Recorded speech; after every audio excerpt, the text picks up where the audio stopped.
सी news Bharat और मैं हूं आपके साथ आकांक्षा यादव। रुक करेंगे इस वक्त की बड़ी खबर की तरफ, जहां खबर राजधानी लखनऊ की इको गार्डन से है, जहां आज लोकतांत्रिक समाजवादी पार्टी की ओर से अफगानिस्तान में निर्वाचित लोकतंत्र सरकार की बहाली एवं महिलाओं व बच्चों के मानव अधिकारों को सुनिश्चित कराए जाने के संबंध में 1 दिवसीय धरना दिया गया। मौके पर पार्टी के संरक्षक रघु ठाकुर ने संयुक्त राष्ट्र संघ से मांग की है कि अफगानिस्तान में लोकतांत्रिक सरकार की बहाली के लिए आपात बैठक बुलाकर त्वरित कार्रवाई कर लोकतंत्र एवं मानव जाति की रक्षा की जाए।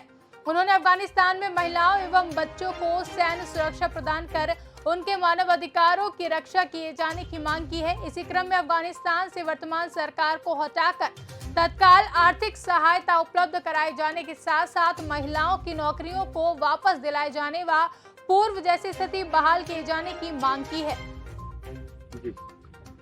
आज लोकतांत्रिक समाजवादी पार्टी ने ये 1 दिवसीय धरना यहाँ पर दिया है। तो इस धरने के माध्यम से हम लोग संयुक्त राष्ट्र संघ से अपील कर रहे हैं कि अफगानिस्तान में जो निर्वाचित सरकार थी, जिससे बंदूक की दम पर खत्म कर कब्जा किया गया है, मानव अधिकार खत्म हो गए हैं, महिलाओं को बरकों में बंद कर दिया गया है, पर्दों में डाल दिया गया है, ऐसी सरकार को समाप्त करने की पहल और लोकतंत्र को बहाल करने की पहल संयुक्त राष्ट्र संघ करें। अफगानिस्तान में या दुनिया में जहाँ कहीं भी मानव अधिकारों का उल्लंघन होगा या लोकतांत्रिक सरकारों को बर्खास्त या भंग किया जाएगा, गैर तरीके से गैर लोकतांत्रिक किया जाएगा, उसका हम लोग विरोध करेंगे। अगर अन्याय कहीं भी होगा, वो धर्म के नाम पर हो, वो व्यक्ति जाति के नाम पर हो, और उसका विरोध हमारी पार्टी करेंगे। डॉक्टर लोहिया कहते थे, जो हम लोग के नेता थे, कि दुनिया में विश्व संसद बनना चाहिए। उन्होंने ये बात अपने सत्य क्रांति में लिखी थी। हम लोग ये मानते हैं कि अच्छी दुनिया तभी बन सकती है जब दुनिया में एक निर्वाचित विश्व संसद बने, वो सारी दुनिया की एक निर्वाचित संसद बन जाए। आज जो दुनिया की समस्याएं हैं, गरीबी है, बेरोजगारी है, जिससे हिंदुस्तान भी जूझ रहा है। दरअसल तालिबान एक आतंकवादी समूह मात्र नहीं है, बल्कि तालिबान एक प्रकार की मानसिक प्रवृत्ति है, और जो प्रवृत्ति दुनिया में जहां तक दिखी जा रही है।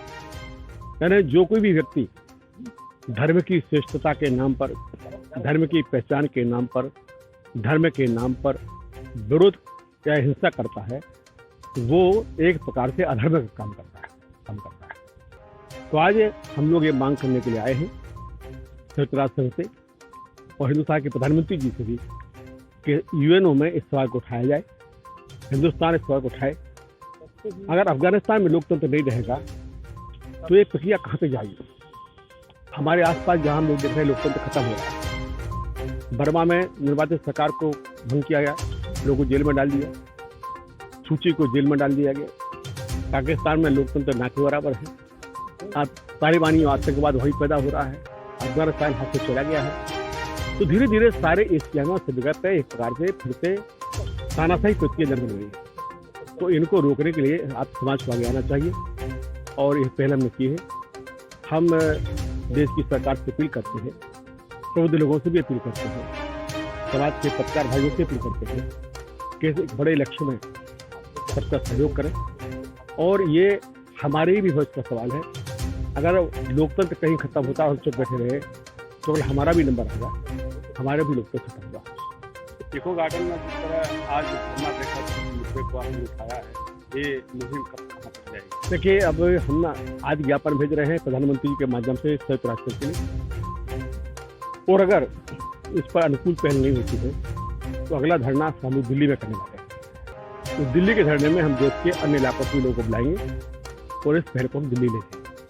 लखनऊ से सी न्यूज संवाददाता उमेश विश्वकर्मा की रिपोर्ट। फिलहाल के लिए न्यूज आवर में बस इतना ही। देश और दुनिया की बड़ी खबरों के लिए बने रहे सी न्यूज भारत के साथ।